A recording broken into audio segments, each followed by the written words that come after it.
దొంగ ఓట్లను రద్దు చేయించాలని బీజేపీ రాష్ట్ర అధ్యక్షురాలు పురంధేశ్వరి అన్నారు. అరకు బీజేపీ స్థానిక ప్రజా ప్రతినిధులతో ఆమె సమావేశం నిర్వహించారు. వచ్చే నెలల్లోనే ఎన్నికల నోటిఫికేషన్ రానుందని ఆమె చెప్పారు. బీజేపీ బలోపేతం కావాలని, రెండు ప్రాంతీయ పార్టీలను ఢీకొట్టాలని ప్రజా ప్రతినిధులకు దిశానిర్దేశం చేశారు. బీజేపీకి ఓటు వేసిన కుటుంబాలతో స్థానిక నేతలు మమేకం కావాలని పురంధేశ్వరి పిలుపునిచ్చారు.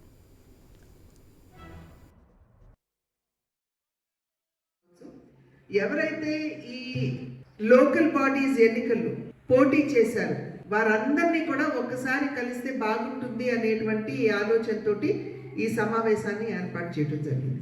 ముందుగా మనం గమనించవలసినటువంటి విషయం, మనం ఆల్రెడీ జనవరి 10వ తారీఖుకి వచ్చేసాం.